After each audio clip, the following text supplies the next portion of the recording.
Columbia Broadcasting System and its affiliated stations present Orson Welles and the Mercury Theater on the air in The War of the Worlds by H.G. Wells.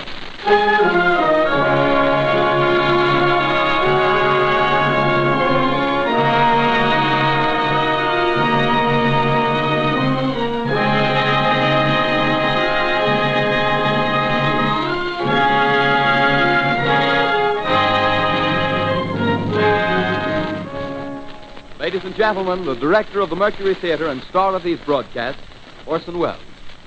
We know now that in the early years of the 20th century, this world was being watched closely by intelligences greater than man's, and yet as mortal as his own.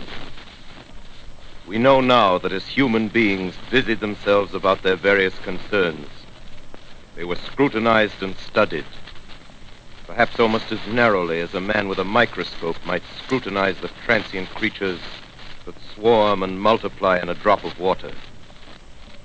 With infinite complacence, people went to and fro over the earth about their little affairs, serene in the assurance of their dominion over this small, spinning fragment of solar driftwood, which by chance or design, man has inherited out of the dark mystery of time and space. Yet across an immense ethereal gulf, minds that are to our minds as ours are to the beasts in the jungle, intellects, vast, cool, and unsympathetic, regarded this earth with envious eyes and slowly and surely drew their plans against us. In the 39th year of the 20th century came the Great Disillusionment. Near the end of October, business was better. The war scare was over. More men were back at work. Sales were picking up. On this particular evening, October 30th, the Crosley service estimated that 32 million people were listening in on radios. Next 24 hours, not much change in temperature. A slight atmospheric disturbance of undetermined origin is reported over Nova Scotia, causing a low-pressure area to move down rather rapidly over the northeastern states, bringing a forecast of rain accompanied by winds of light gale force. Maximum temperature 66, minimum 48. This weather report comes to you from the Government Weather Bureau. We take you now to the Meridian Room in the Hotel Park Plaza in downtown New York, where you will be entertained by the music of Raymond Raquello and his orchestra.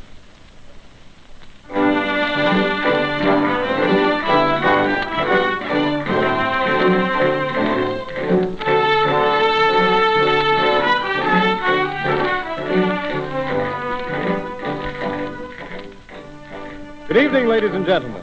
From the Meridian Room in the Park Plaza Hotel in New York City, we bring you the music of Raymond Raquello and his orchestra. With a touch of the Spanish, Raymond Raquello leads off with La Comparsita.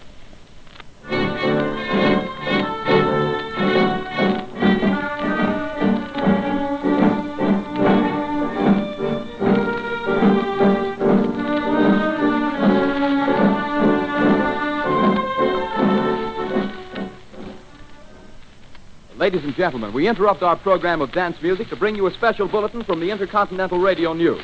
At 20 minutes before 8 Central Time, Professor Farrell of the Mount Jennings Observatory, Chicago, Illinois, reports observing several explosions of incandescent gas occurring at regular intervals on the planet Mars. The spectroscope indicates the gas to be hydrogen and moving toward the Earth with enormous velocity. Professor Pearson of the observatory at Princeton confirms Farrell's observation and describes the phenomenon as, quote, like a jet of blue flame shot from a gun, unquote. We now return you to the music of Raymond Raquello, playing for you in the Meridian Room of the Park Plaza Hotel, situated in downtown New York.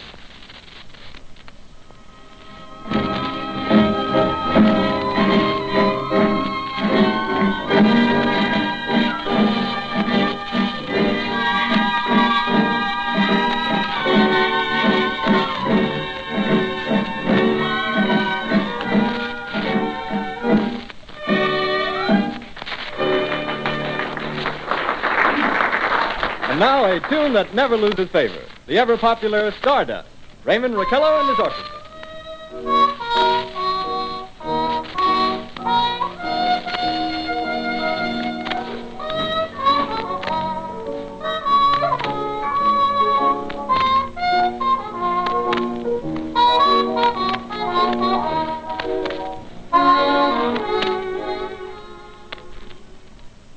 Ladies and gentlemen, following on the news given in our bulletin a moment ago, the Government Meteorological Bureau has requested the large observatories of the country to keep an astronomical watch on any further disturbances occurring on the planet Mars.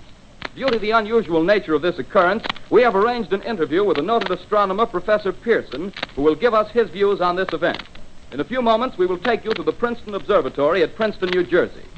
We return you until then to the music of Ramon Raquello and his orchestra.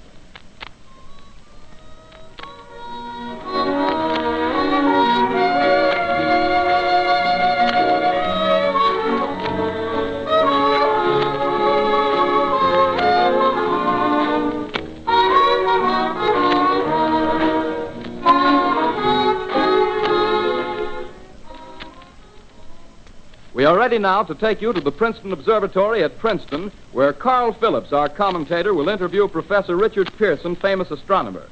We take you now to Princeton, New Jersey. Good evening, ladies and gentlemen. This is Carl Phillips speaking to you from the observatory at Princeton.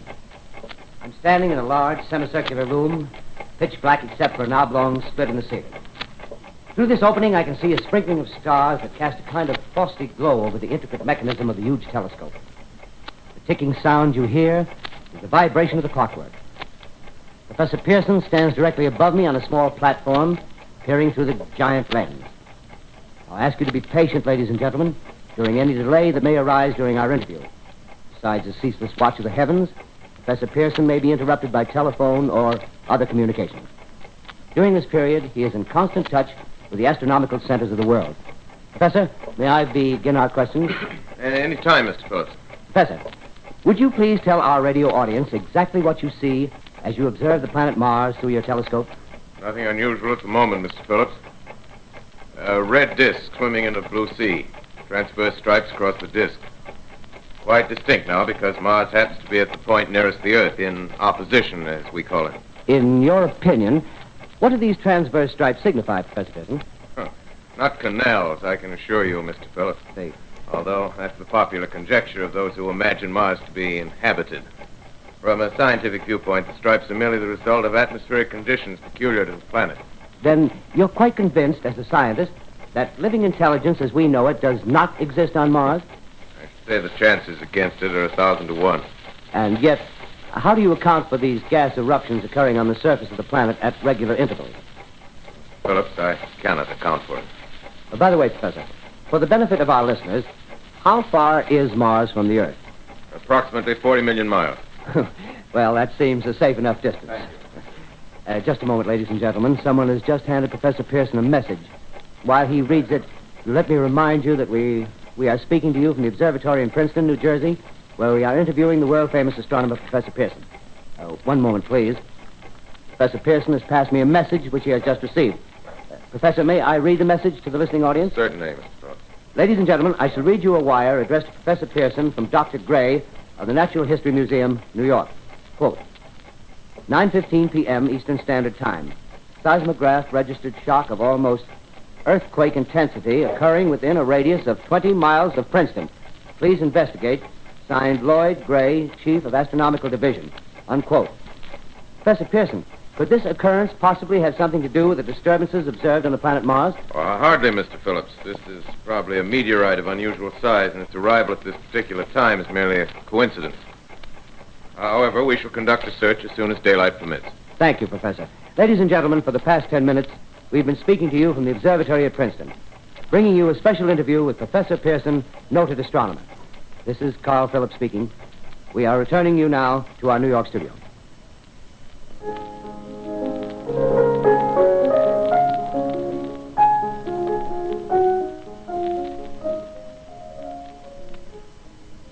Ladies and gentlemen, here is the latest bulletin from the Intercontinental Radio News. Toronto, Canada. Professor Morse of Macmillan University reports observing a total of 3 explosions on the planet Mars between the hours of 7:45 p.m. and 9:20 p.m. Eastern Standard Time. This confirms earlier reports received from American observatories. Now, nearer home, comes a special bulletin from Trenton, New Jersey. It is reported that at 8:50 p.m., a huge flaming object, believed to be a meteorite, fell on a farm in the neighborhood of Grover's Mill, New Jersey, 22 miles from Trenton. The flash in the sky was visible within a radius of several hundred miles, and the noise of the impact was heard as far north as Elizabeth. we have dispatched a special mobile unit to the scene, and we'll have our commentator, Carl Phillips, give you a word picture of the scene as soon as he can reach there from Princeton. In the meantime, we take you to the Hotel Martian in Brooklyn, where Bobby Millette and his orchestra are offering a program of dance music.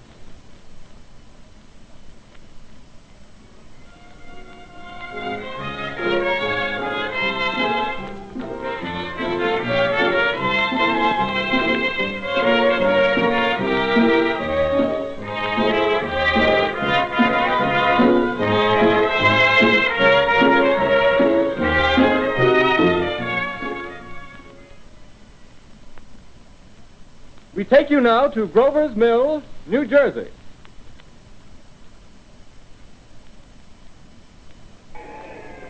Ladies and gentlemen, this is Carl Phillips again, out at the Wilmot Farm, Grover's Mill, New Jersey. Professor Pearson and myself made the 11 miles from Princeton in 10 minutes. Well, I hardly know where to begin. To paint for you a word picture of a strange scene before my eyes, like something out of a modern Arabian Nights. Well, I just got here. I haven't had a chance to look around yet. I guess that's it. Yes, I guess that's the thing directly in front of me, half buried in a vast pit. Must have struck with terrific force. The ground is covered with splinters of a tree. It must have struck on its way down.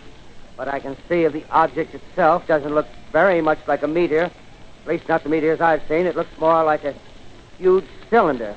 Has a diameter of, what would you say, Professor Pearson? What's that? What would you say, what's the diameter of this? About 30 yards. About 30 yards. The metal on the sheath is, well, I've never seen anything like it. The color is sort of yellowish white. There's curious spectators now are pressing close to the object in spite of the efforts of the police to keep them back, getting in front of my line of vision. Would you mind standing one side, please, while the police are pushing the crowd back? Here's Mr. Wilmot, owner of the farm here. He may have some interesting facts to add. Mr. Wilmot, would you please tell the radio audience as much as you remember of this rather unusual visitor that dropped in your backyard? A step closer, please. Ladies and gentlemen, this is Mr. Wilmot. Well, I was listening to the radio. Closer and louder, please. Pardon me? Louder, please, closer. Yes. I was listening to the radio and kind of drowsing. That professor fellow was talking about Mars, so I was half dozing and half... Yes, Mr. Wilmot, and then what happened? Well, as I was saying, I was listening to the radio, kind of halfway. Yes, Mr. Wilmot, and then you saw something. Well, not first off. I heard something. And what did you hear? A hissing sound like this. Kind of like a 4th of July rocket. Yes, then what? I turned my head out the window and would have sworn I was to sleep and dreaming. Yes? I seen a kind of greenish streak and then zingo. Something smacked the ground, knocked me clear out of my chair. Well, were you frightened, Mr. Wilmot? Well, I ain't quite sure. I reckon I was kind of riled. Well, thank you, Mr. Wilmot. Thank you very much. Yeah, you want me to tell No, that's some quite more? all right. That's plenty. Ladies and gentlemen, you've just heard Mr. Wilmot, owner of the farm where this thing has fallen. I wish I could convey the atmosphere, the background of this fantastic scene. Hundreds of cars are parked in a field in back of us, and the police are trying to rope off the roadway leading into the farm, but it's no use. They're breaking right through. Cars' headlights throw an enormous spotlight on the pit where the object's half buried. Now, some of the more daring souls now are venturing near the edge. The silhouettes stand out against the metal sheen. One man wants to touch the thing. He's having an argument with the policeman. Now, the policeman wins. Now, ladies and gentlemen, there's something I haven't mentioned in all this excitement, but it's becoming more distinct. Perhaps you've caught it already on your radio. Listen, please. Do you hear it? It's a curious humming sound that seems to come from inside the object. I'll move the microphone nearer. Here. Now, we're not more than 25 feet away. Can you hear it now? Professor Pearson. Yes, Mr. Can you tell us the meaning of that scraping noise inside the thing? Possibly the unequal cooling of its surface. I say, do you still think it's a meteor, Professor? I don't know what to think. The metal casing is definitely extraterrestrial. Not found on this Earth. Friction with the Earth's atmosphere usually tears holes in a meteorite. This thing is smooth, and you can see its cylindrical Just a minute. shape. Something's happening. Ladies and gentlemen, this is terrific. This end of the thing is beginning to flake off. The top is beginning to rotate like a screw, and the thing must be hollow. He's moving! Keep back there! Keep back there! Keep those men back! Keep back there! Keep those idiots back! Well, Take off! The top's loose! Look out there! Stand back! Ladies and gentlemen, this is the most terrifying thing I've ever witnessed. Wait a minute. Someone's crawling out or something. I can see peering out of that black hole two luminous discs. The eyes, it might be a face, might be almost but heavens, something wriggling out of the shadow like a gray snake. Now it's another one, and another one, and another one. They look like tentacles to me. Oh, yeah, I can see the thing's body. Now it's large as a bear. It glistens like wet leather, but that face, ladies and gentlemen, it's indescribable. I can hardly force myself to keep looking at it. It's so awful. The eyes are black, and they gleam like a serpent. The mouth is kind of V-shaped with saliva dripping from its rimless lips. It seems to quiver and pulsate, and the monster or whatever it is can hardly move. It seems weighed down by possibly gravity or something. The thing's rising up now, and the crowd falls back. They've seen plenty. The most extraordinary experience, ladies and gentlemen. I can't find words. Well, I'll pull this microphone with me as I talk. I'll have to stop the description until I can take a new position. Hold on, will you, please? I'll be right back in a minute.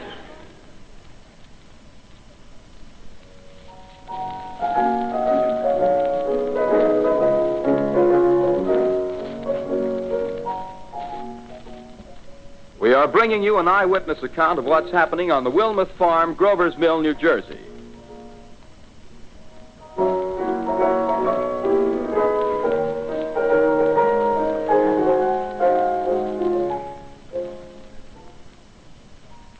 We now return you to Carl Phillips at Grover's Mill. Ladies and gentlemen, am I on? Ladies and gentlemen, here I am, back of a stone wall that adjoins Mr. Wilmuth's garden. From here, I get a sweep of the whole scene. I'll give you every detail as long as I can talk and as long as I can see. More state police have arrived. They're drawing up a cordon in front of the pit. About 30 of them. No need to push the crowd back now. They're willing to keep their distance. The captain's conferring with someone. Can't quite see who. Oh, yes, I believe it's Professor Pearson. Yes, it is. Now they've parted, and the professor moves around one side, studying the object while the captain and two policemen advance with something in their hands. I can see it now. It's a white handkerchief tied to a pole. Flag of truce. If those creatures know what that means, what anything means. Wait a minute, something's happening. A humped shape is rising out of the pit. I can make out a small beam of light against a mirror. What's that? There's a jet of flame springing from the mirror, and it leaps right at the advancing men. It strikes them head on. Lord, they're turning into flames. Now the whole field's caught up by the woods, the barns, the gas tanks of the automobiles spreading everywhere. It's coming this way now, about 20 yards to my right.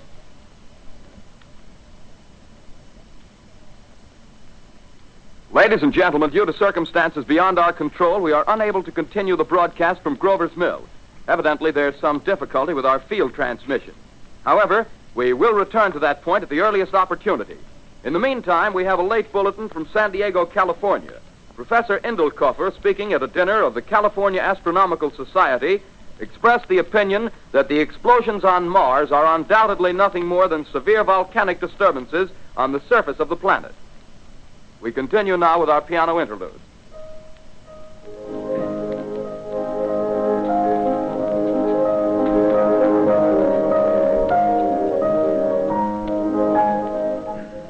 Ladies and gentlemen, I've just been handed a message that came in from Grover's Mill by telephone.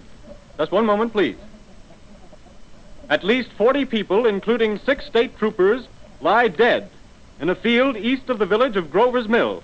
Their bodies burned and distorted beyond all possible recognition. The next voice you hear will be that of Brigadier General Montgomery Smith, commander of the state militia at Trenton, New Jersey. I have been requested by the governor of New Jersey to place the counties of Mercer and Middlesex as far west as Princeton and east to Jamesburg under martial law. No one will be permitted to enter this area except by special pass issued by state or military authorities. 4 companies of state militia are proceeding from Trenton to Grover's Mill and will aid in the evacuation of homes within the range of military operations. Thank you. You have just been listening to General Montgomery Smith, commanding the state militia at Trenton. In the meantime, further details of the catastrophe at Grover's Mill are coming in. The strange creatures, after unleashing their deadly assault, crawled back in their pit and made no attempt to prevent the efforts of the firemen to recover the bodies and extinguish the fire. The combined fire departments of Mercer County are fighting the flames which menace the entire countryside. We have been unable to establish any contact with our mobile unit at Grover's Mill, but we hope to be able to return you there at the earliest possible moment. In the meantime, we take you to... Just one moment, please. Ladies and gentlemen, I have just been informed that we have finally established communication with an eyewitness of the tragedy. Professor Pearson has been located at a farmhouse near Grover's Mill, where he has established an emergency observation post. As a scientist, he will give you his explanation of the calamity. The next voice you hear will be that of Professor Pearson, brought to you by direct wire. Professor Pearson. Of the creatures in the rocket cylinder at Grover's Mill, I can give you no authoritative information, either as to their nature, their origin, or their purposes here on Earth. Of their destructive instrument, I might venture some conjectural explanation. For want of a better term, I shall refer to the mysterious weapon as a heat ray. It's all too evident that these creatures have scientific knowledge far in advance of our own. It's my guess that in some way they are able to generate an intense heat in a chamber of practically absolute non-conductivity. This intense heat they project in a parallel beam against any object they choose by means of a polished parabolic mirror of unknown composition, much as the mirror of a lighthouse projects a beam of light. That is my conjecture of the origin of the heat ray. Thank you, Professor Pearson. Ladies and gentlemen, here is a bulletin from Trenton. It is a brief statement informing us that the charred body of Carl Phillips has been identified in a Trenton hospital.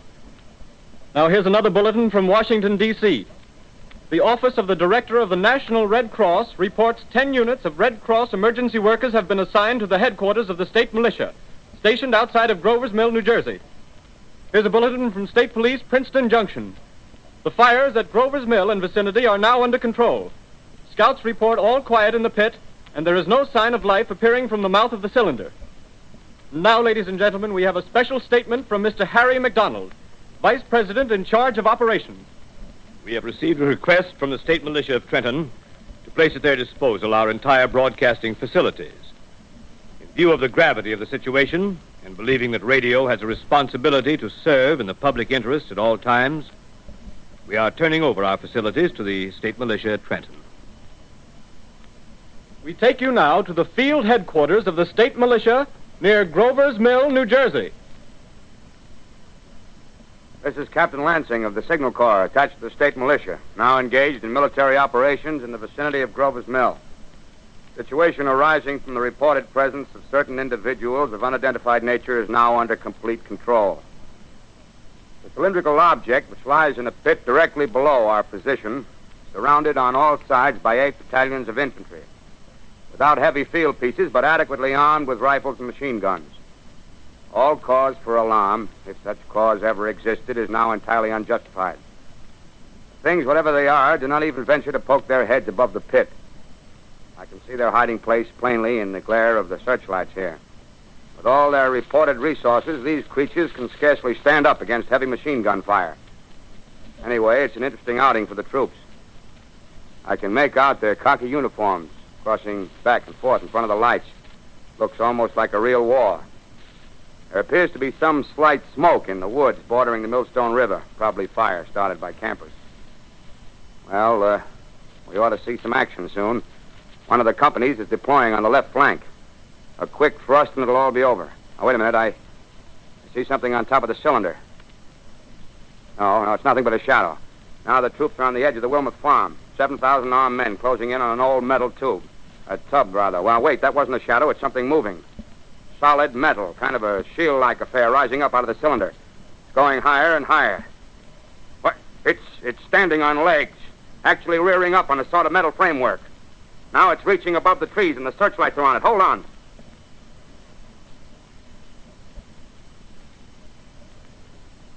Ladies and gentlemen, I have a grave announcement to make.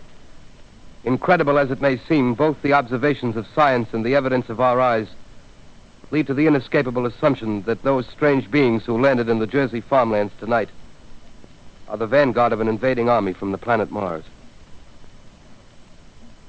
The battle which took place tonight at Grover Mills has ended in one of the most startling defeats ever suffered by an army in modern times.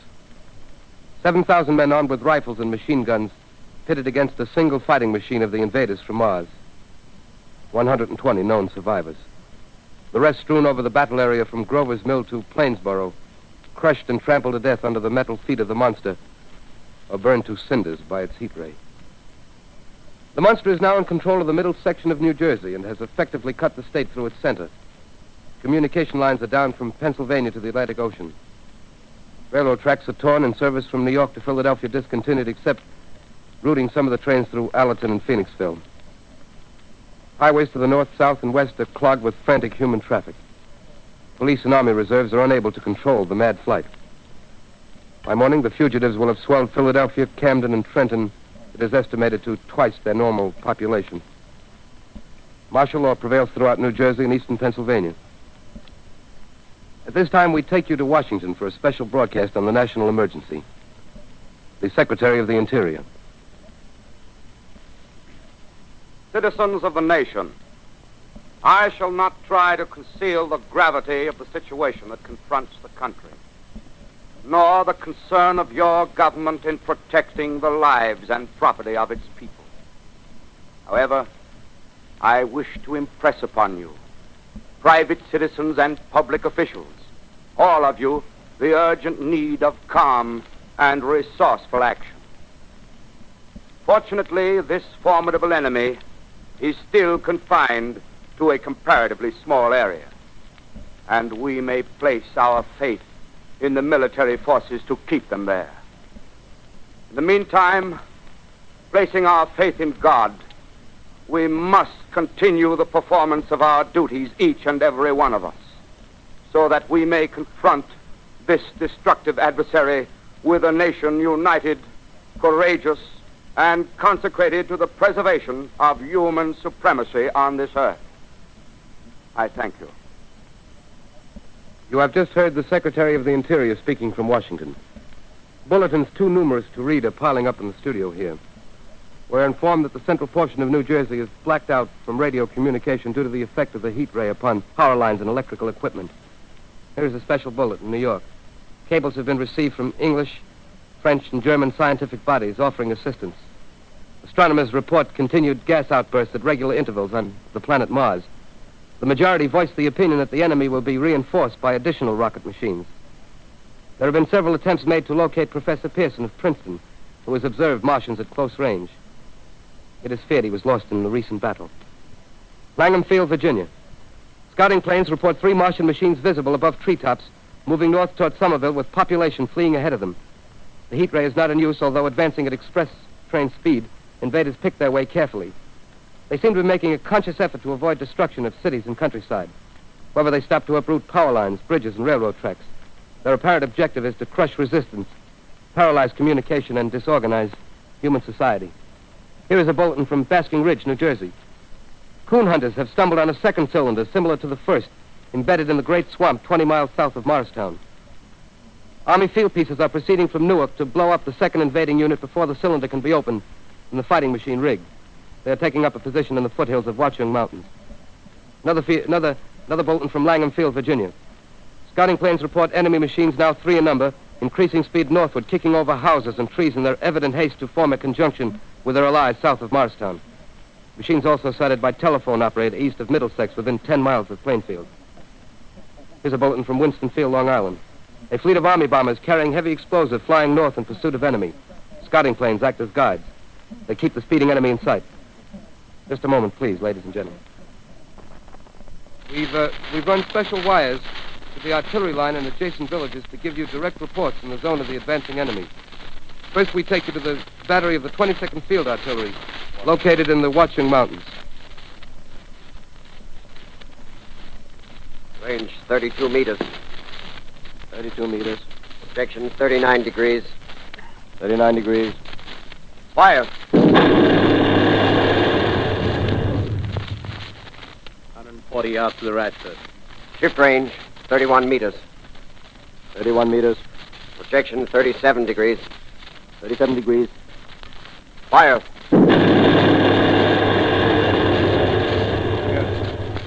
Hit, sir. sniper at one of them. They've stopped. The others are trying to repair it. Quick, get the range. Shift 30 meters. 30 meters. Projection 27 degrees.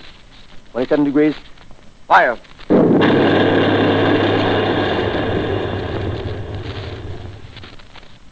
see the shell land, sir. Letting off a smoke. What is it? Black smoke, sir. Moving this way. Lying close to the ground. Moving fast. Put on gas masks. Get ready to fire. Shift to 24 meters. 24 meters. Projection 24 degrees. 24 degrees. Fire.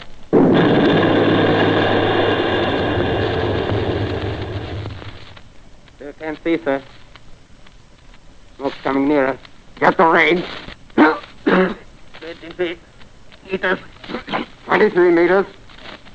23 meters. 22 degrees.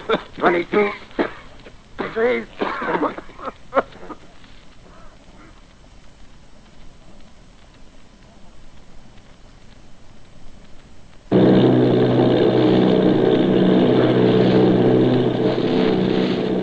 Army bombing plane V-843 off Bayonne, New Jersey. Lieutenant Vogt, commanding 8 bombers, reporting to Commander Fairfax, Langham Field.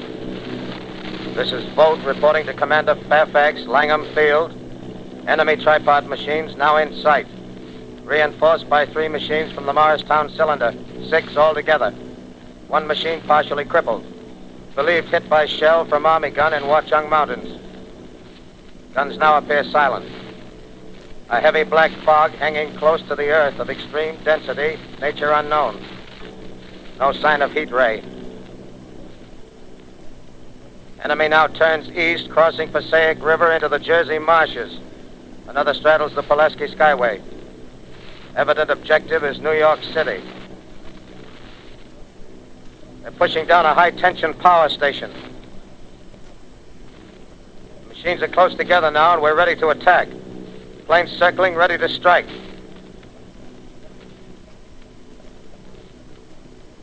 1,000 yards, and we'll be over the first.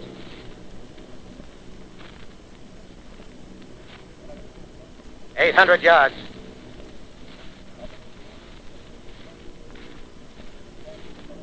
$600.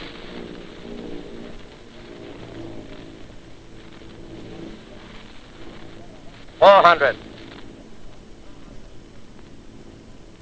$200. There they go. The giant arm raised. Green flash. They're spraying us with flame. 2,000 feet. Engines are giving out. No chance to release bombs. Only one thing left. Drop on them, plane and all. We're diving on the first one. Now the engine's gone. 8.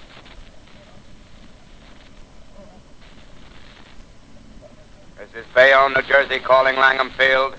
This is Bayonne, New Jersey, calling Langham Field. Come in, please. This is Langham Field.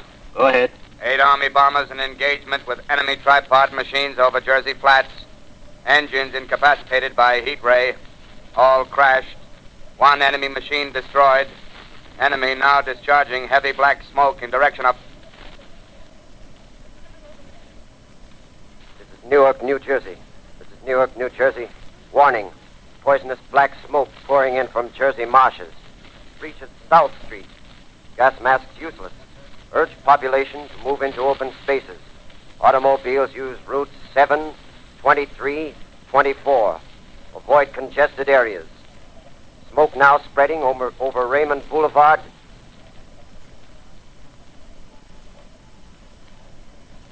Two X2L calling CQ, 2X2L calling CQ, 2X2L calling 8X3R. Come in, please. This is 8X3R coming back at 2X2L. How's reception? How's reception? Okay, please. Where are you, 8X3R? What's the matter? Where are you?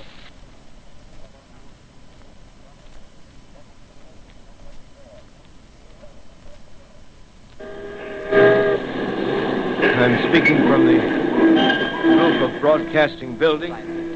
I'm speaking from the roof of Broadcasting Building, New York City. The bells you hear are ringing to warn the people to evacuate the city as Martians approach. Estimated in the last 2 hours, 3 million people have moved out along the roads to the north. Hutchison River Parkway is still kept open for motor traffic. Avoid bridges to Long Island, hopelessly jammed. All communication with Jersey Shore closed 10 minutes ago. No more defenses. Our army is wiped out. Artillery, Air Force, everything wiped out. This may be the last broadcast. We'll stay here to the end. People are holding service here below us in the cathedral. Now I look down the harbor, all manner of boats, overloaded with fleeing population, pulling out from docks. Streets are all jammed. Noise in crowds like New Year's Eve in city. Wait a minute, the enemy is now in sight above the Palisades. Five great machines. First one is crossing the river. I can see it from here, wading the Hudson like a man wading through a brook. A bulletin is handed me. Martian cylinders are falling all over the country. One outside of Buffalo, one in Chicago, St. Louis. Seem to be timed and spaced. Now the first machine reaches the shore. He stands watching, looking over the city. Steel cowlish head is even with the skyscrapers. He waits for the others. They rise like a line of new towers on the city's west side. Now they're lifting their metal hands. This is the end now. Smoke comes out, black smoke drifting over the city. People in the streets see it now. They're running toward the East River, thousands of them, dropping in like rats. Now the smoke's spreading faster. It's reached Times Square. People are trying to run away from it, but it's no use. They're falling like flies.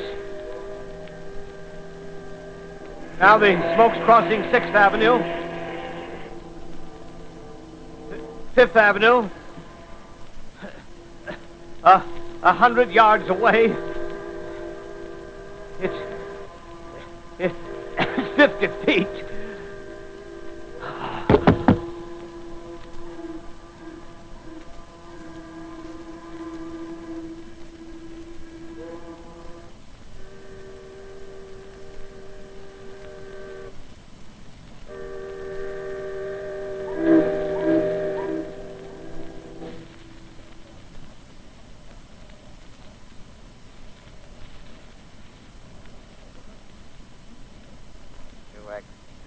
Calling CQ. 2X2L calling CQ. 2X2L calling CQ, New York. Isn't there anyone on the air? Isn't there anyone on the air? Isn't there anyone? 2X2L.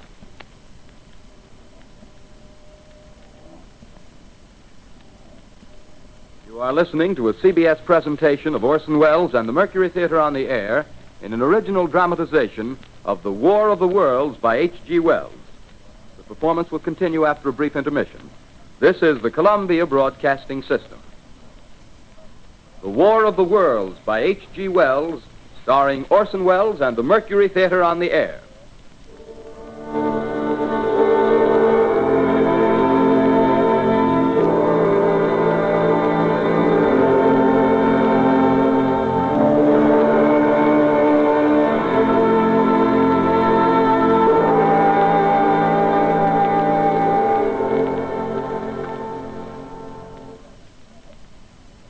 I set down these notes on paper, I'm obsessed by the thought that I may be the last living man on Earth.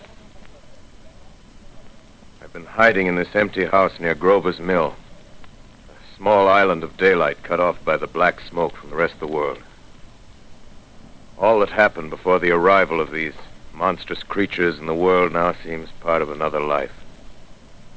A life that has no continuity with the present. Furtive existence of the lonely derelict who pencils these words on the back of some astronomical notes bearing the signature of Richard Pearson. I look down at my blackened hand and I try to connect them with a professor who lives at Princeton and who on the night of October 20th glimpsed through his telescope an orange splash of light on a distant planet. My wife, my colleagues, my students, my books, my observatory, my world. Where are they? Did they ever exist? Am I Richard Pearson? What day is it? Do days exist without calendars? Does time pass when there are no human hands left to wind the clocks? In writing down my daily life, I tell myself I shall preserve human history between the dark covers of this little book that was meant to record the movements of the stars. But to write, I must live, and to live, I must eat. Find moldy bread in the kitchen and an orange not too spoiled to swallow. Keep watch at the window. Time to time, I catch sight of a Martian above the black smoke.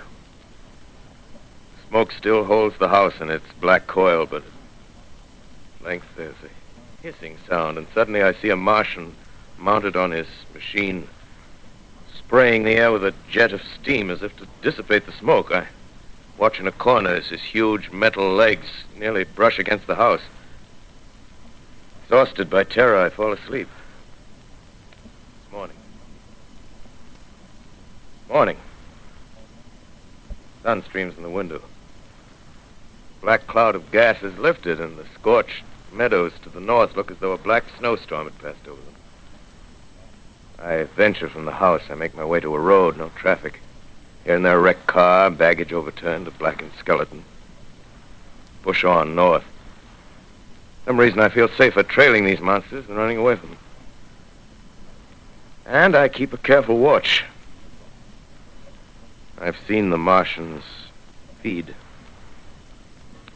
Should one of their machines appear over the top of trees, I'm ready to fling myself flat on the earth. I come to a chestnut tree. October. Chestnuts are ripe. Fill my pockets. I must keep alive. 2 days I wander in a vague northerly direction through a desolate world. Finally, I notice a living creature. A small red squirrel in a beech tree. I stare at him and wonder. He stares back at me. I believe at that moment the animal and I shared the same emotion. The joy of finding another living being.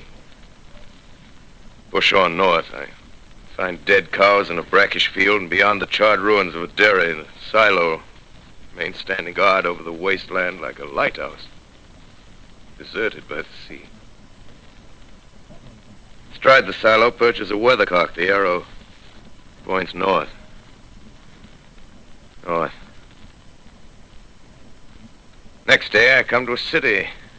City vaguely familiar in its contours, yet its buildings strangely dwarfed and leveled off as if a giant had sliced off its highest towers with a capricious sweep of his hand. Reached the outskirts, I found Newark.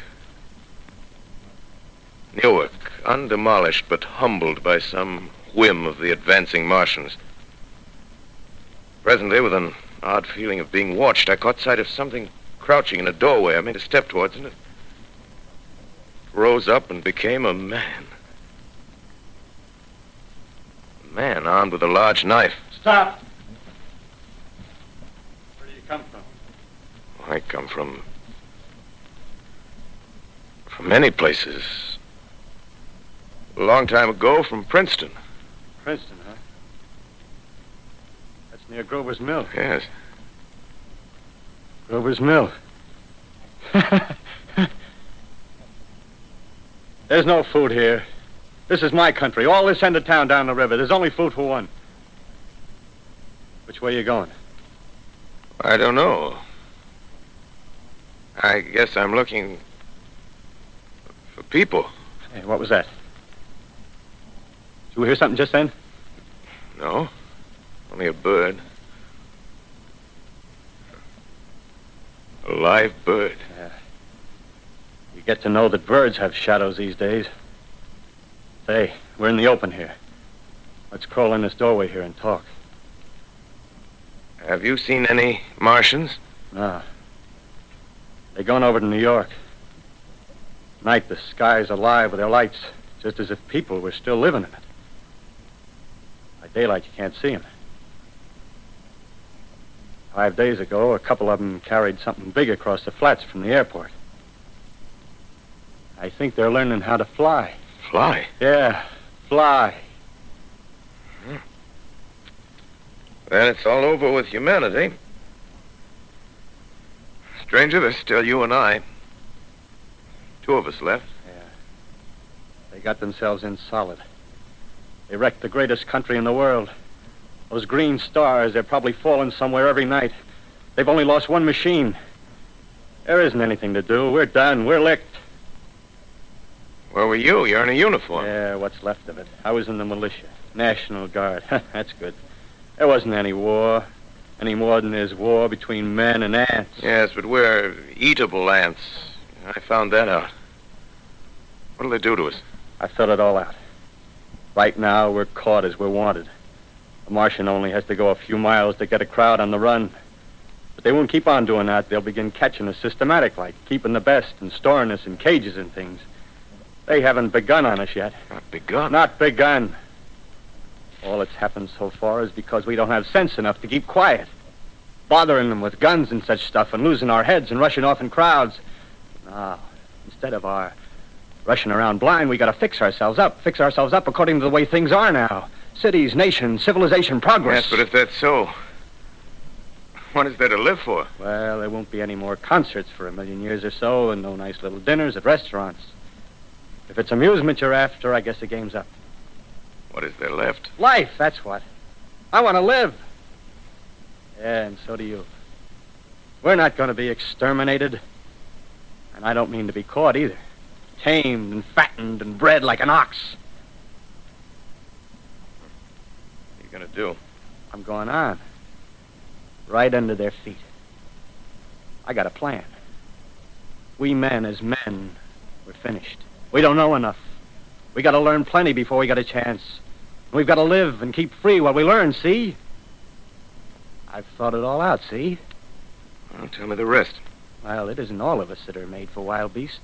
That's what it got to. That's what it got to be. That's why I watched you. Watched you. All those little office workers that used to live in these houses. They be no good. They haven't any stuff in them. They used to run off to work. I've seen hundreds of them running to catch their commuter's train in the morning, afraid they'd get canned if they didn't. Running back at night, afraid they wouldn't be in time for dinner. Lives insured and a little invested in case of accidents. Yeah, and on Sundays, worried about the hereafter.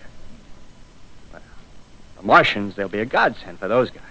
Nice roomy cages, good food, careful breeding, no worries. Yeah, after a week or so of chasing around the fields on empty stomachs, they'll come and be glad to be caught. You've thought it all out, haven't you? Sure, you bet I have. That isn't all. These Martians are going to make pets of some of them. Train them to do tricks. Who knows, get sentimental over the pet boy who grew up and had to be killed. Yeah, and some maybe, they'll train to hunt us. Oh, no, it's impossible. Human Yes, beings. they will. There's men who do it gladly. One of them ever comes after me, by... In the meantime, you and I and others like us, where are we to live when the Martians own the Earth? I got it all figured out. We'll live underground. I've been thinking about the sewers. Under New York, there are miles and miles of them. The main ones, they're big enough for anybody. Then there's cellars, vaults, underground storerooms, railway tunnels, subways. You're beginning to see, huh? We'll get a bunch of strong men together. No weaklings. That rubbish, out.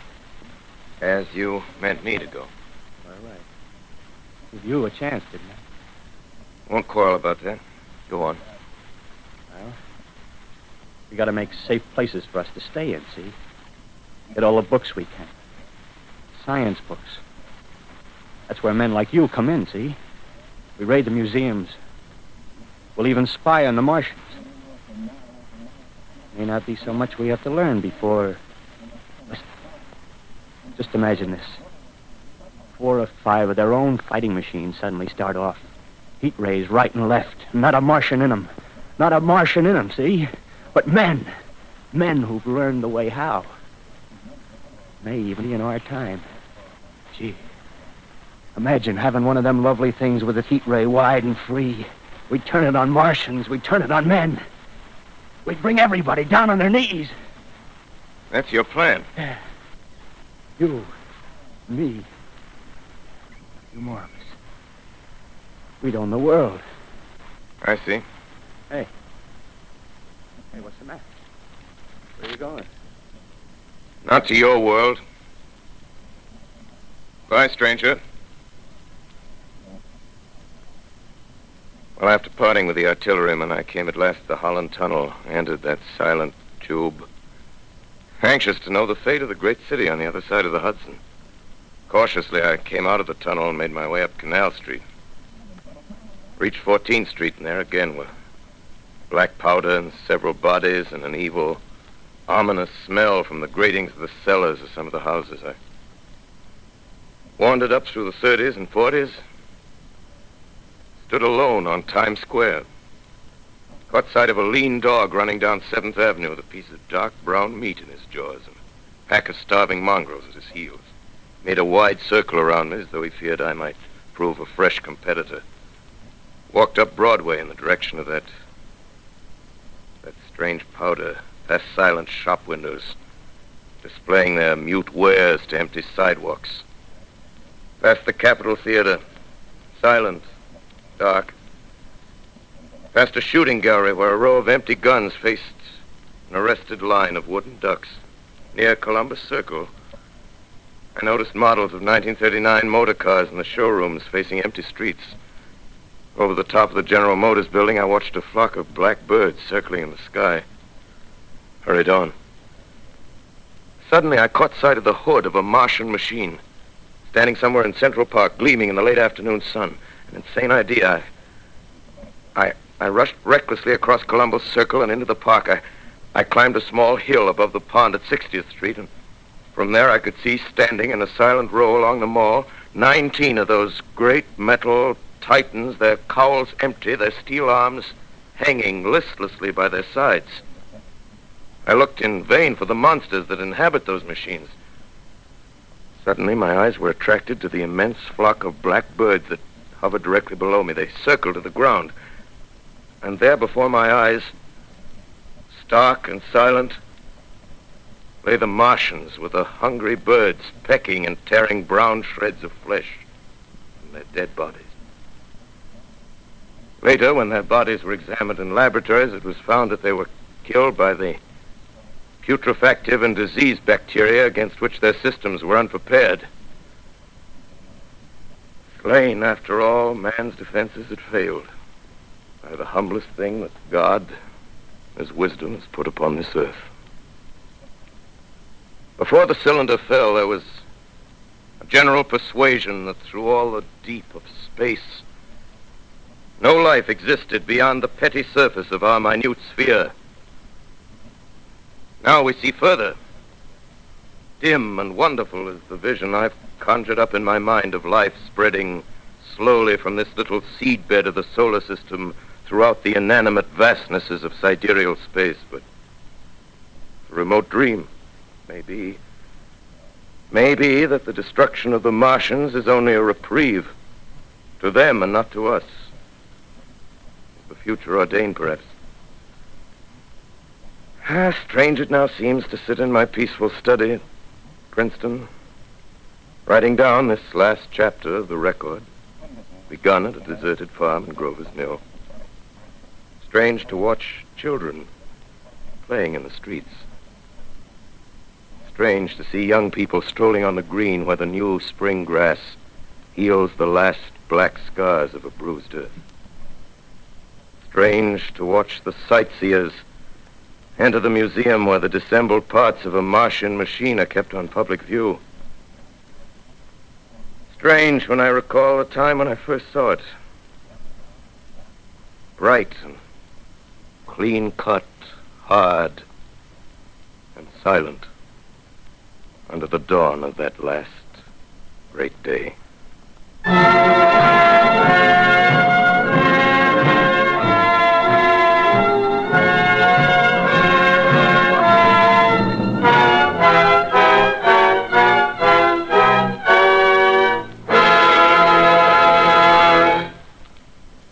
This is Orson Welles, ladies and gentlemen. Out of character, to assure you that the War of the Worlds has no further significance than as the holiday offering it was intended to be. The Mercury Theater's own radio version of dressing up in a sheet and jumping out of a bush and saying boo. Starting now, we couldn't soap all your windows and steal all your garden gates. By tomorrow night, so we did the best next thing. We annihilated the world before your very ears and utterly destroyed the CBS. You will be relieved, I hope, to learn that we didn't mean it, and that both institutions are still open for business. So goodbye, everybody, and remember, please, for the next day or so, the terrible lesson you learned tonight. That grinning, glowing, globular invader of your living room is an inhabitant of the pumpkin patch, and if your doorbell rings and nobody's there, that was no Martian, it's Halloween.